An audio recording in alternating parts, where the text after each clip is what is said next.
Airskillz Podcast.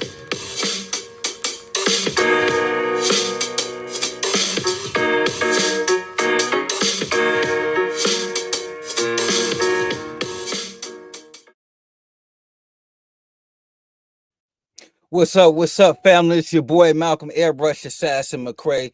Welcome to another episode of the Airskillz Podcast with my co-host, Lord Rudy. There you go. I flushed it. That's like a flush. You don't dunk and hang on the rim. You just throw it in like, ugh. That's what I just did, man. How you doing today? I'm doing awesome, folks. What about Man, yourself? you look awesome, folks. You look like you're going hunting, but at the same time, you might just be painting. I don't know what you're doing out there. I'm doing both. It's like my camo slash urban camo. You know what I'm saying? I was just about to say one thing's for sure. I know you made it. You know what I'm saying? That's for sure. Little He clean and mean at the same time. You know what I mean? That's the blessing of being an artist. You could just wake up and grab something and be like, you know what? I'm gonna make this today.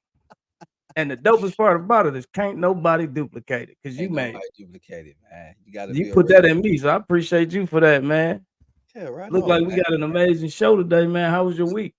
It was good, man. It was some challenges, but it was good. Right. I'm down here in the country on my land, so I've been working on. Say it again, but say it slowly, because I like to just hear it. Folks. Okay, I'm on my land. I've been working on some. We got the eclipse coming up, the solar eclipse, man. So if you don't know what the eclipse is, Google it.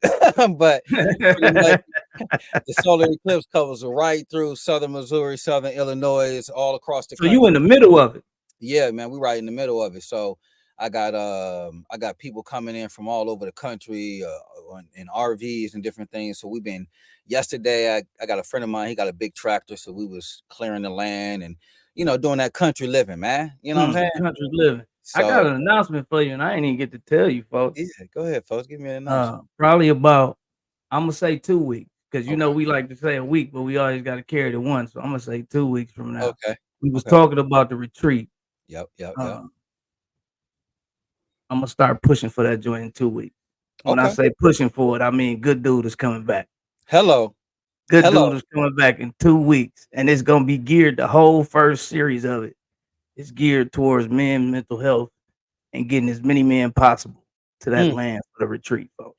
Right on, man. Tell the people a little bit about what we talking about, man, because you was there. We just talking about, one, giving men their flowers while they're here. 2, giving men an opportunity to see that they got a community that's going to help them build and grow and become their better self, and let them know that it's okay that in this community, it's okay not to be okay. But most of all, it's okay to have brothers around you to support you and help you grow through this journey. Not go through the journey, but grow through it, because that's the most important part, man. A lot of times we lay stagnant because we're trying to go through something. But if you're going through it with no destination, you're just going through it. And you're just going to continue to go through it. But if you got a community that's really there to help you build, grow, and see that it's okay not to be okay, it's a whole nother level, man. So I'm excited about it. Last year I'm glad we did it to the extent we did it, because we did it with the foundation. Right. And now with the foundation that we have, those men that came for the first one can assist with the next one. So right. I'm excited about it, man. I made the decision. I said it's go time. We talked about it at the beginning of the year. So yeah, man. It's go time, man. We did it. It was about 2 years ago. Yeah, something like that. It was like during my birthday, this and that. I pretty much called up a group of friends. It was 2 years ago. We hadn't got together in years. And we all kind of was going through just life journeys, that black men deal with, the stress and different things. So I just decided to call up a couple friends, and man, everybody came from Rudy came in from Houston. We have Devon come in from Milwaukee. We had other people come in from all over the country, and we just chilled out for about 3 days, man, and just really got into nature. Some people camped out. We cooked outside, we just fellowshipped, we talked, we did a lot of laughing, and just really enjoyed ourselves, and just used nature as a tool to be able to heal some of the things and some of the trauma we've been carrying, We did a little spiritual cleansing as well. So it was just really powerful, and I didn't really realize how powerful it was until kind of afterwards with, having some of the conversations with you and some of the other fellas that came together. So when you asked me about putting it together again this year, I was like, okay, yeah, let's make it work. It's a must, man. The dopest thing about it for me, and then we could move on, was that we all went in without an expectation. And we all left with growth. It was just like, I can't even explain it, man, but it was beyond magical. And I said, it's especially in the state that the world is in right now, right, and the people that we know, it's beyond needed. It's a must.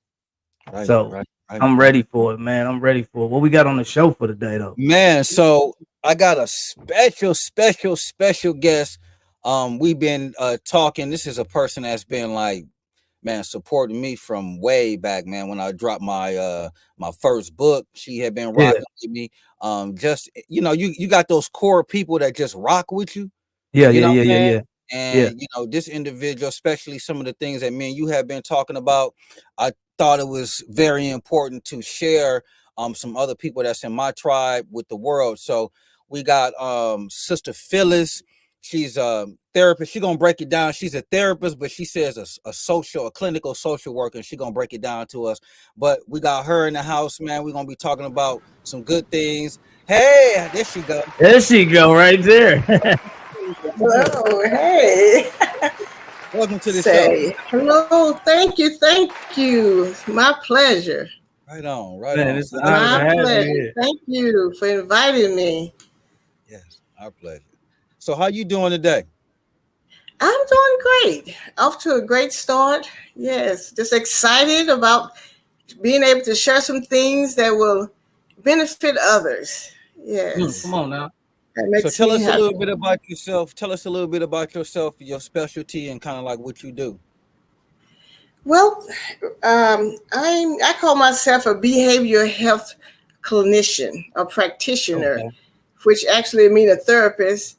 But I like to use the practitioner and clinician more so than a therapist, because that seems to be more accepted. Because such a stigma with mental health sometimes, that I use that for that purpose. But I have a business called Golden Oasis Care that I'm the owner and CEO of, that I've been working in this field for over 13 years, but with families and individuals for over 20 years. So I've been out there for a little while, but as far as about 13 years. Okay. Now, from that professional background, can you share about your journey in becoming a therapist? One, in the mental health tools, and then two, for me, because Malcolm put me on game. It's the difference between a therapist and a psychologist. So can you explain that for me? Because I didn't know that it was a difference. Well, actually, because myself, I can do therapy and also diagnosis, but I can't prescribe medication. But I know with a psychologist, they have to have a doctor's degree. I have a master's degree. And that's some of the things that I know about it, the difference. And as far as my journey, like I said, I've been doing this for over 20 years. And what I was doing is basically resource and referral and case management. That's what I did. And parent education, working with families and children, teenagers, and even elderly. Were you doing that in group home settings? I did group home settings, in-home settings, facilities, on the streets, wherever, outreaching, did it all. I've been out there. What inspired you to go into this field? Okay, and for us, it's expanding my education and going deeper with my work is because I saw the revolving door. You give people resources and you refer them here and you refer them there. They come back. So, we see your needs, we helped you get it, but it's kept coming back. So something else is needed. So I wanted to go deeper. And to go deep, you have to have authority to do that. So I said, well, I need some credentials and some recommendations to go deep into people's lives with their permission and see. Right. I'm going to just think about Malcolm for a little bit and see what has been painted that's not showed. Yes, because everybody has a painting going on in their head and in their lives that oftentimes is covered up, the masterpiece that's controlling our behavior. So that's what I do. I'm of the healing art. Okay. That's amazing. I've been journeying for the last probably 2 to 3 weeks. For some reason, I've been looking at people saying that we're all a puzzle and we all have our own pieces. And a lot of times we try to take our pieces, put them in other people's puzzle. We try to put that puzzle together instead of putting our own puzzle together. But I realized after evaluating that it's not our job to put other people's puzzle together. It's our job to tell them how amazing the picture on the box is and allow them to put the puzzle together. Right. And it's our job to focus on our own puzzle. So for you to say that was like, wow, let me know that I'm on the right track. So I appreciate that. Yes, and it's true. And just to kind of close out in reference to my journey, I was more beginning to focus on transformation instead of just resource and referral, just see a true change from the inside out. So when you say transformation, what are some of those tools that kind of, that you kind of focus in on when it comes to like transformation? Well, from a therapeutic perspective, it's about, your mindset. But sometimes we're not even aware of where our mind is set. But with more so, even more so, the fact that we have the power to reset it. What is that? So, like when you say reset it, is that like a behavior thing? How do we go about doing something like that? Well, one of the things that I look at is what I call, and of course it's a scientific evidence based, the cognitive cycle. What we think brings about the feelings that we have, and therefore initiate the behaviors that we present. Hold on. Pause that. Bring that back. Yeah, you got to bring that back all the way back. Listen, wait a minute. Say that slowly, please. What I was saying, I was referencing the cognitive cycle, which is based on evidence, scientific evidence practice. And it consists of how we think, bring about the feelings that we have, which present the behavior that we present to others and to the public. It's based on what we're thinking and how we're feeling. Right. So when we start kind of asking ourselves the right questions, and when we start getting other people in our lives that can be able to help us kind of reflect on some of the decisions that we made, built around the way that we've been processing and thinking, how do we kind of use these tools to kind of correct, or do we say, or transform, so we can be able to, heal ourselves from some of these things? Well, my first thoughts to answer that question is we have to be aware of what we're thinking, because we have to think about what we're thinking. Because sometimes we act on the environment or other people, but actually our reaction is based on what we have in our subconscious, and we refer to that as our core belief. We already have pre-thoughts, regardless of what other people are going to do or what they do, that we already have that core belief about situations, whether they're true or not. And then that core belief kind of creates our reality. And our responses, yes, and our thinking, it controls it. And so, but we don't question core beliefs. It's something that is part of our total being. Core beliefs are. So if we were, go ahead. I'm sorry. No, go ahead. So if our core beliefs, that would be, if we were a computer, that'd probably be our motherboard. You bet. And a lot of them come from your mother. Okay. And your father. Right. Wow. But it's the one who rocks the cradle. These days, it can go either way. So, right. Yeah. Wow. Wow. And so sometimes it has to be reprogrammed. Not so much that it's wrong, but it doesn't work anymore. How often should we be looking at if it's working or not? And what should we be asking ourselves if it's not working? How do we know? Well, one thing about is are you getting what you want? So that's the thing. If you're not getting what you expecting, then it always needs to be evaluated, regardless whether it's a core belief or just average thoughts of the day.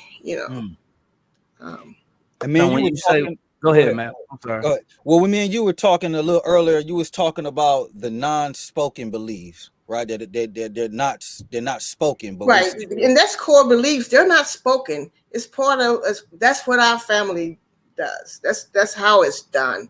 And, okay. In some let's go. We saying this way Black folks do it. So we saying break it down to us one more time. You said it's not spoken, but we just kind of inherit this. It's been passed on, and sometimes just from modeling, seeing it and not even spoken, but that's the way we do it in our family. Sometimes it's like that. Not so much as Black people, but in our family, in the South, whatever, in the North, whatever, factor they want to reference to, And then from a family perspective, when you bring one aspect from one generation and one family side that learns something, and now you got a spouse that learned it totally different. You got to bring that together to recreate something that's unique sometimes, but it's still can be right. Right. What challenges have you faced in this field, just from not even a professional aspect, but even for yourself, from a mental aspect? Well, one of the things that come to mind is that you have to allow your whoever you're working with to have their self-determination. You can't say no. Well, a lot of times you hear people refer to the golden rule, which always sounds good. Yeah, do unto others as you have them do unto you. But here it is. What about the platinum rule? Like, do unto them as they would have you to do unto them, not what you want, but what they want. I like that. That's never heard it before. I'm gonna be honest, but I think we should focus on that rule more, because it's easier for a person to tell us what they want and what they need rather than us to think from my perspective, what they want and what they need. So now I'm working harder because I'm guessing. Yeah. But if they can tell me that, right, then I know if I can give it to them or not. So that's powerful within itself. So you basically just told me how you overcome those things. Do you have any healthy tools that you can give people that they can do on their own? I know before I got on here, you was saying that I just needed to sit down and breathe, because I literally just hopped off a flight, got here and sat in the chair, press record. So he was like, well, maybe we need to give him a second to breathe. So do you have any helpful tools that can help somebody that might not have that balance and might need those tools? Yeah, because one of the breathing relaxations is one of the things I share with individuals and families that I work with. But there are other tools. I'm just going to kind of read off some just to be able to share with you. The cognitive cycle is one of them, because that's kind of the anchor that starts everything for change, and also to keep you where you are is the thinking. And then also I like to use the I statement. What's that? Talk to me about that. It's where, excuse me, it's part of the communication when we are not we're trying to express ourselves or share our point of view when we're not pleased, instead of saying you always, you never, you do this, and you can reflect back and say, I feel disrespected when you ignore me when I call your name. because we agreed that we would sit down and talk about things. It'll make me feel better, and I appreciate it when we decide to talk, that you would just sit down and we can have a real conversation instead of walking while we're talking. Yeah. So so it's all about you, which is a good thing, not pointing fingers at them, because when you do that, blaming and complaining, and they oftentimes get defensive. Excuse me. We was talking. Go ahead. We was talking also earlier. Did you have some other stuff on the list that you wanted to kind of? Yeah, and I was just teaching, helping them to be aware of defense mechanism, thought stopping, cognitive distortion, personality styles, trauma-informed healing, physical stress triggers, positive affirmations, stages of grief, and also solution focus. I like to. So you got a couple of those on that list, man. That's what it just hit me. I was just about to ask, man. Not only about the triggers, but the you said what did you say about grief? Stages of grief. The stages of grief. What are those stages? Well, usually start off with denial. And then you trigger into a stage of either guilt or either blaming. Either one. If you want it to be somebody else's fault, then you blame. But then if you feel like it's, want to personalize it, then you feel guilty. Yeah, and then you move on down to just kind of dealing with it. Sometimes leading to depression. Get depressed sometimes, and then till you're all the way down to acceptance. But one thing while I'm here that I wanted to share later, but I go ahead and do it now if it's okay. Go do your thing. Is that grief is not only about the loss or either the passing of a loved one. Grief takes place even like if you have a long-term illness, you can start the grief process even before they die. And also, it could be a loss of any kind, a loss of relationship, loss of a job and finances, loss of abilities, becoming disabled. You grieve. Wow. So grief, yeah. What's your thoughts about? You said something about trauma. Trauma? Yeah, it has to be looked at. It has to be looked at. It can be covered up. You have to face trauma. Folks, what's your perspective of trauma? Now you didn't voice numerous opinions about trauma. It's so much, but you always bring it back to life for me because it's hard for me for some people, but I see some people use that trauma and some people go find trauma. They don't just use it, they go find it because they want to be worry wars or they want to be in a position where they feel like I have to blame it on something. So let me find something in my past that I can blame this issue on and let me find something to work on. To me, trauma can be a distraction because if you're a spiritual person or if you're a Christian, if God forgot about it, why are you trying to go back and drum it up? He already brought you through it. But you going back to your childhood to figure out, no, I need to go back and I need to start from scratch and this and that. But some people can use that as a tool and some people could put that on their kids at times. So for me, trauma is like I don't understand it as much, and it's a personal thing. It's my perspective. I hear what you're saying.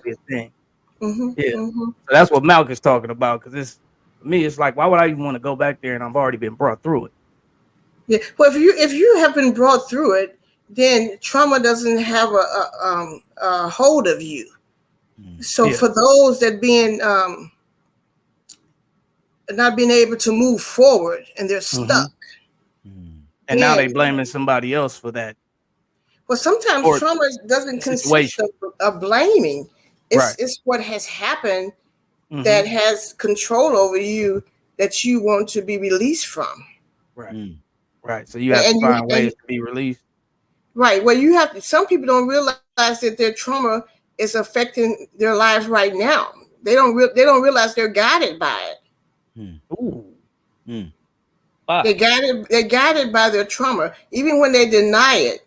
And trauma can be put in the grief category too, because they're coming to denying. So there you go. Grief is everywhere if you don't realize it, just like fear. Wow. She So hit me with so many gems and nuggets, mouth. It's like I done got a 20-piece right now. Did you get fries and the soda? Was it? I got that before I even got the nugget. So, Phyllis, we was talking about a little bit, since we're talking about also men of color, black people, black men. You said something about while we talking about trauma, you said something about black men and the slavery residue. I love that term. I've never heard that. So break that down to me. Before she even break it down, if you don't do it, I'm doing it. That's going on the shirt, nigga. That's crazy. What? With the sprinkles? Slavery residue. I never heard that. You say you coined that, fellas? Break it down. I coined it. It may be someone else, but when I got it, it came from on high, so I got that. We're gonna have to make sure she get credit for that joint, because that's something different. Break that down for us. Well, you said specifically like black men or something. You were saying. Well, we had the conversation, and we was talking about core belief is what. And you said, well, give me an example of what that sounds like or look like. And I said, well, when one may say, you don't talk back. And you said, well, not to ones of authority. And I said, well, yeah, that too. But, and then I said, and some of that comes from slavery residue. You know, you don't talk back to the master or whatever. You just don't talk back. You just take it. But we all have opinions, and sometimes it's better than what's already the core belief that can make things even better. But if you won't speak up, then it always will be the same, and everybody suffer. And then that work hard mentality, you know. Oh, and you asked for maybe another one, or if I gave another, but it was like one thing that some black men say, maybe more so would write it down, that I'm a hard worker. Yeah. And that's like, okay. Man, and that resonates off of just a mentality of always having to be looked at as a labor kind of perspective. Right. You know, I mean, I'm not putting down that being a hard worker is not good, but is that your identity? Right. Of just being a hard worker? Who are you? Right. Yeah.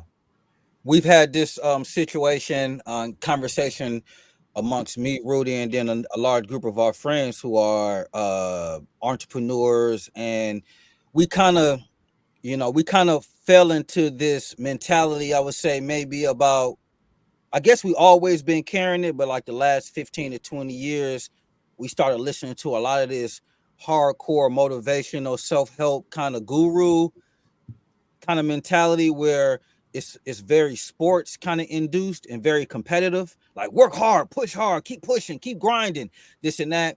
And I noticed that in my own personal life that it was making me feel like I wasn't doing enough. And it kept me in this mindset of consistently trying to compete like a gladiator kind of mentality, or like you saying, like a workhorse kind of mentality of put your emotions to the side, and keep your head down. You know, we have this term, black men. Yeah, we have this term. We tell each other, like, man, keep your head down. You know, and it's this mentality of like, forget your feelings, forget what you feeling, and just push on through, because it's all about the grind. It's all about the hustle. And I started to feel in my heart, in my spirit, that didn't resonate with me as I got older, because there's no much more. How much more work can you physically do? You know, until you hit yourself.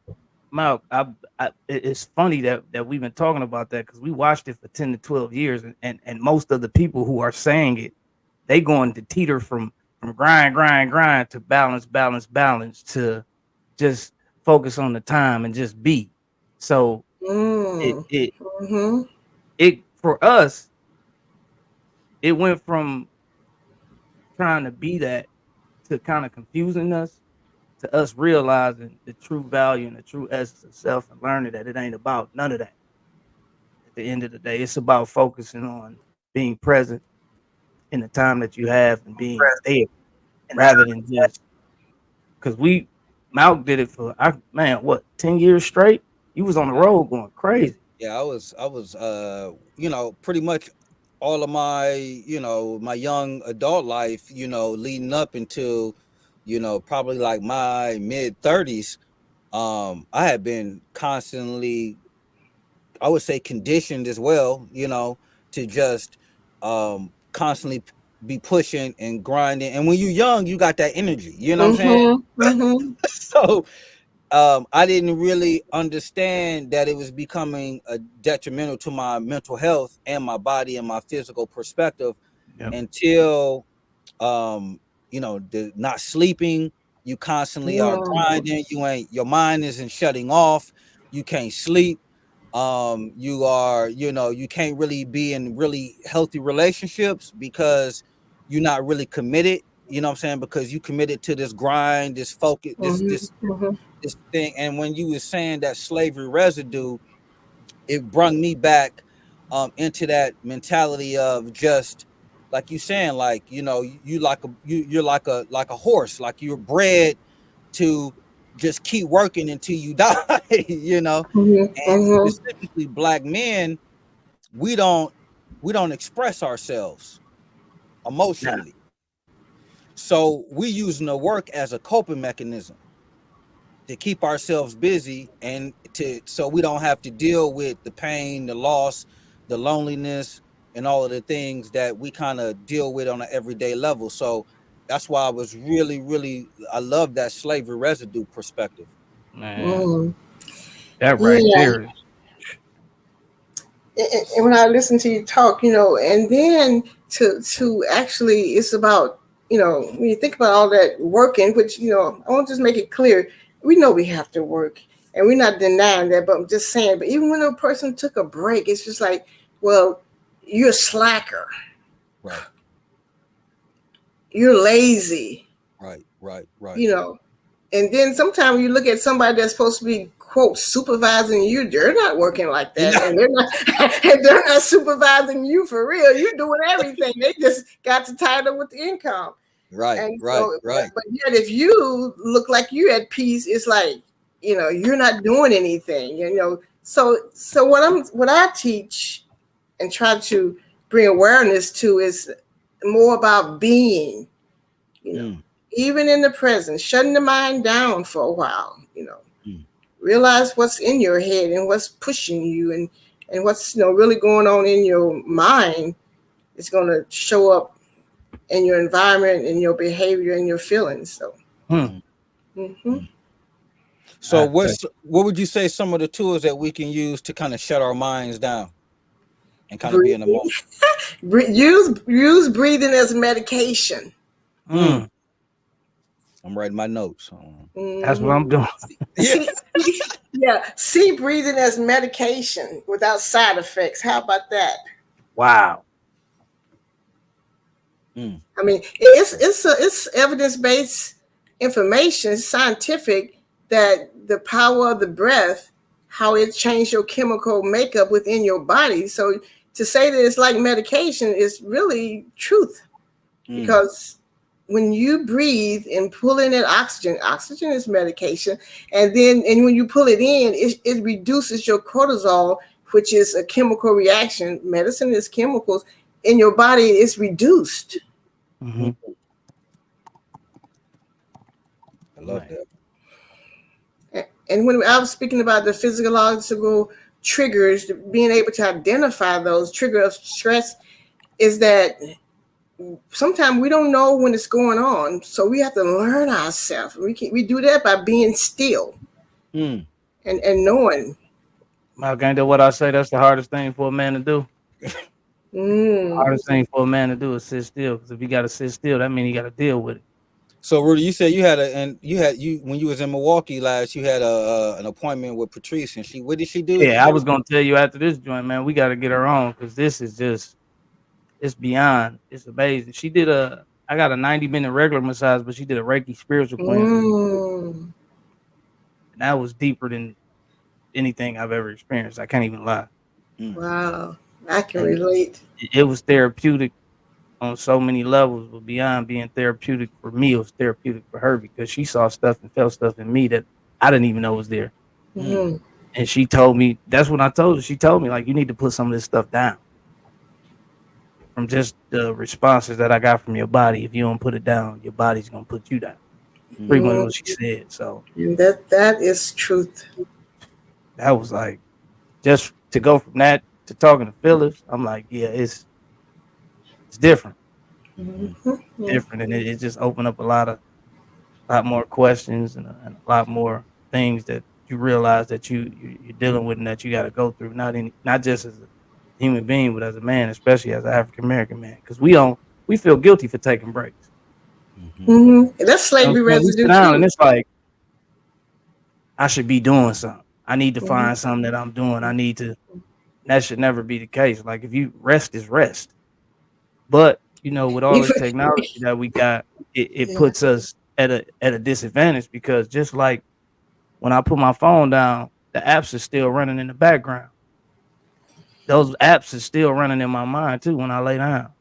So those breathing mechanisms, that when you said breathing is medication, it really is, because it slows everything down. And then you can actually hear. Yeah. You can hear when you empty your head, and you can hear what needs to be said. Mm-hmm. Phyllis, how have you seen social media play a role in mental health? Good or bad? Well, I think it's good, because that's what pushed me into opening up my own business, because when COVID came and we went remote, I liked it and it was good, and it worked with the people I was working with. I'm just like, I like this, and plus, you can put your information out there easier, and people can find it when you have it out there.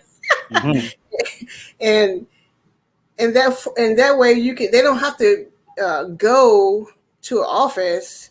They can just do it where they are, and it gets more private, as far as doing therapy, with technology and the internet. And so I think it's a lot of advantages. Yeah. Did you find any disadvantages? Because I did. Tell me about it. Well, from my generation and my perspective, I'm more of an in-person person. And I worked in the medical field for 10 years. And what I noticed is that the younger generation, especially I did behavioral health for almost 14 years. I was a life skills director at a group home for boys. And I also did behavioral health at Texas Children's Hospital, where I had 17 psychiatrists, 17 psychologists that I scheduled for. I noticed the disconnect, because some of them was there just for the currency, not really to help. But I noticed that the more mature and older psychologists were really there because they had value, and they showed empathy, and they showed what we're used to seeing from a nurturer and from somebody who's genuinely in it, not for the currency, but for the betterment of the person. Right. From this generation now, especially, it's typically currency. Like I told Malk, like I talked to a lot of therapists before, and I had this inkling in my mind, like, I wonder if this person, if they weren't receiving a payment from me, would they talk to me on the street? Would they have a conversation? So is it just a transactional thing, or is it actually you trying to do the work? But see, one thing, because I hear what you're saying, and it definitely makes sense, is that you have to have your heart in it, your heart. And because one of my, I call him my mentor, he said, the work is not hard, but it's about the heart. And that's where you get the outcome that the people you're working with want. So, and some people will use the theories and the models and all of that scientific, information, but yet there's no connection with the person they're working with. So it's not going to have the same outcome. You have to, when I say it's a healing art, it's because you have to know how to connect the dots. You have to hear what's not being said, and you have to hear what's really being said. You got to connect those together. Saying those words. Excuse me? I didn't realize, just what you saying those words, I didn't realize how much heart and hard kind of sound the same. It's hard and the heart. So you got to be with the heart. It's a work of the heart. Right. And so if that's missing, you're not going to get the same outcome. Right. I got a question from one of the viewers, Michelle Jackson. She wanted to know how do we deal with guilt of setting boundaries? The guilt of setting boundaries. Well, when you set a boundary, if you really set it, there's not that much guilt. I mean, guilt is a feeling that comes from what you're thinking. And a lot of times what you're thinking is about what they're thinking, which you don't need to be thinking about what they're thinking. You need to be thinking about why you said it. And so if you stop thinking about what someone else is thinking about you saying it, you'll be cool. Right. Man. And one thing I want to emphasize that one of the ways that helped me heal is to avoid thinking about what the other person is doing and not doing, or what they're going to think, and focus on what I want. See, now that carries a slight slavery residue also, because to think about what you want is like, how dare you? Right. But all along, other people are thinking about what they want. That's why they want you to do what they want you to do instead of what you think is right. So I like that. So tell us, so the name of your company is, what's the name of your company? Golden Oasis Care. Hello. Love it. So tell us a little bit about what that means and why you chose that name and so on. Well, one of my calling is to work with seniors. And so I found myself working with children and youth and a variety of people. And I was like, okay, let me look at this picture. And so what I found out that as I work with seniors, they end up having their grandkids. And so, because my background is in developmental psychology. And so I found that it was a glue working with seniors and those that have their grandkids, and also working with the overall population. But that's how they came into play with the golden. And then golden, how much, that's like the high level. And so that I kept it because I'm serving all, and golden service, that's the high level. And then Oasis is to make it refreshing, to refresh their lives. Beautiful. To find a refreshing drink of life. A new wine, if you will. Yep. So, like I say, those core beliefs, though, we can't drink out of the old wine skin because it doesn't work anymore. Right. If we told our kids today, be seen and not heard, we're behind. That was protection from slavery. Yeah. Everybody else was talking.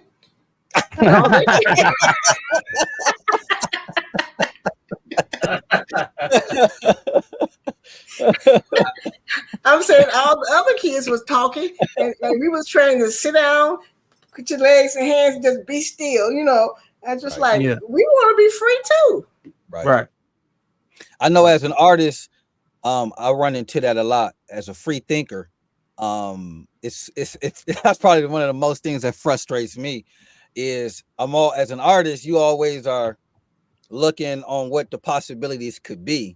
And a lot of the times we spend a lot of our energy trying to create things that are against the grain, that are going against the grain. So anytime you doing things that are different and going against the grain, you have this sense of like everybody is going one way and you going the opposite way. And that was one of the things that you was talking about earlier about the faith of being able to just know when it's time to jump out there and have the courage and everything, with that perspective. So you talking a little bit about that? Yeah, well, I was referencing that, having faith is not knowing it all, having all knowledge about what you're trying to do. You don't know all, but that's what makes it faith. It's the substance of things hoped for and the evidence of things not seen. Faith is your evidence. And you have that confidence to make that move. Yeah. So based on go ahead, Rue, you got one? No, man.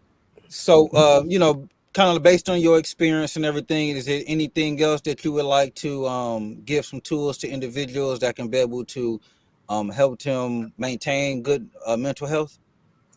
Well, one thing I would say, if you seek and ask and access help and support, that takes courage.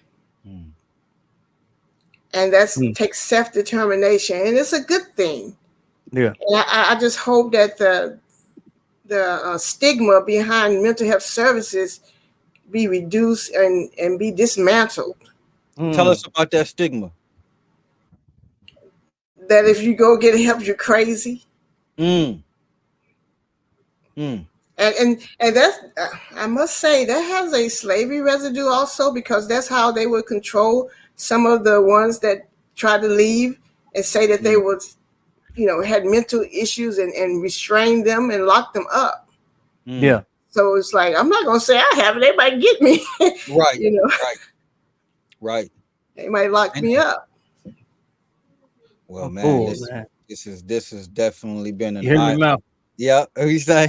I'm over here pure gluttony. I'm full, man. I'm over here like. Yeah, this has been beautiful. I feel like, with everything that's going on with the world, a lot of my closest friends, individuals that I consider brothers,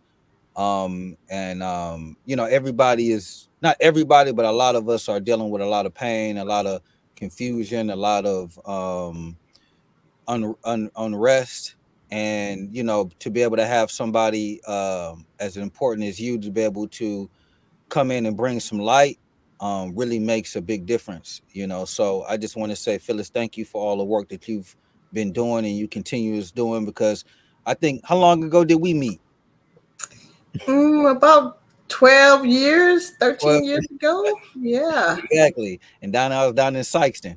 Yes, Sykeston, Missouri. But one of my books, and we ended up meeting. And since we had this podcast, I definitely wanted to. Mental health has been a consistent conversation that we've been having within the last year. Rudy, would you say? 2 years? 3, because it was before the retreat. Right. And I know, Rudy, you personally have, kind of, talked to a lot of men, from committing suicide and doing kind of reckless things in their life. Yeah, it's been ugly, man. We're not okay. And we need a space to where we feel like we can be okay, especially in relationships. I know a lot of guys who just mentally have been going through stuff with women in relationships, and it's like they're finding reasons to stay because that's what men do. We try to figure out a solution, and the women are finding reasons to leave rather than stay, focusing on the weak attributes or the lesser than, rather than focusing on the good. My father recently died, and that's what I spoke about at his funeral. Like, we got to focus on the good. Because if we did that while people were here, they'd probably be here a little longer.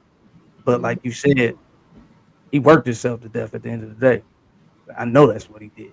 And that's what I'm trying to get out of doing. But I'm so used to and conditioned to doing it, I don't know how to not do it. So it's a what do you call that? It's a something. It's a learned behavior. A learned behavior that I have to It's a core belief. Yeah. Mm-hmm. Yeah, that's what the grandfather parents did, and now, and so on, just generational things. And I just want to say, there are some genetic trauma that we deal with that's within our DNA that hasn't been looked at. When you look at, like, I think you was talking about some future on looking at mental health, and that's one of them need to be looked at. It's genetic trauma, DNA trauma. That's a whole different conversation. The deeper you go with it, it's part of that what you call it, that slavery residue, because that's where it comes from. That's where well, that word, every time I hear it, it's like So hey, look, we got to shake this stuff off. Oh, no, yeah, that's the pain right there. That's the pain right there. That is. It has to be looked at. It has to be looked at, identified before you can get rid of it. Because sometimes you don't know why you do what you do until you kind of go back, not to dig up the trauma with blame and complaining, but to identify and be desensitized from it. So Phyllis, what's some how would people get in contact with you if they need some more resources or want to be able to get in contact with you for some services? One thing that I want to emphasize before I share that is that since the pandemic, there is some new perspective in looking at mental health, and that more people are saying, okay, I have anxiety, I have depression. I work with people that experience anxiety, depression, in various situations, regardless of what caused it. But the thing is that they develop a national toll-free number, like a hotline number, is 988 for mental health. 988. It can be for crisis. It can be for whatever. It can be for in-the-moment support. 988. Great. That's good. Somebody was just asking, like, what's a basic resource that they can use, for Black men? 988. Okay, great. And as far as my personal contact, I have a phone number, but the best way to I can follow up with you is through my email for my business, and that is Golden Oasis Care LLC at gmail.com. Golden Oasis Care LLC at gmail.com. Correct. Okay, definitely. But my number, I'll be pleased to leave it as well, and that is 573-703-6119. You're gonna be blowing up. And my sister in the comments right now, like, you got a Black therapist in your, and did you know it? You ain't tell nobody about it. Like, your phone definitely gonna be blowing up. So one more time, area code 573-703-6119. Correct. Okay, and then email address is Golden Oasis Care LLC at Gmail. Correct. Okay, man, Phyllis, thank you so much. Anything else you would like to say before you leave out? I know you dropping those jewels. We all thirsty for knowledge. So, is there anything else before we leave out? Well, if I left a statement to just ring in the ear and the mind, it would be focus on what you want, not what you don't want. Even if it's a reality in your life, because whatever you focus on, you're gonna get more of it. Okay. And anybody that needs Phyllis's information, you can contact me. I definitely will be posting it in the comments as well. And then we're gonna be taking this recording, and then we'll be putting it on YouTube as well, and it'll be inside the comments as well. So, Phyllis, thank you for your continuous support. You always are right there for me. Anytime that I'm just blinking or if I'm going through something, all of a sudden I'll get an email or a text from you just to check in throughout the years. I don't care if I'm in Africa or wherever I'm at. Like, yeah, that's my my spirit. I have a coalition of women, elder women in my life that's like spiritual mothers. So, you know, I consider you as one of my spiritual mothers that's always been there for me, giving me some of that good advice and that good love. So continuously, and thank you for everything that you do. All right. Well, I feel honored. Man, that's amazing. Really, you got anything you want to say before we leave out? Man, I'm still full, brother. I'm still on the slavery residue. So hey, shake it off. Hey, that's man, that's different. Well, everybody, thank you for tuning in to Airskillz Podcast. Thank you for your continuous support. Like, share, you know, somebody out there that needed to hear this message, and we will continue on to the next one, man. Peace and love, family. Airskillz Podcast.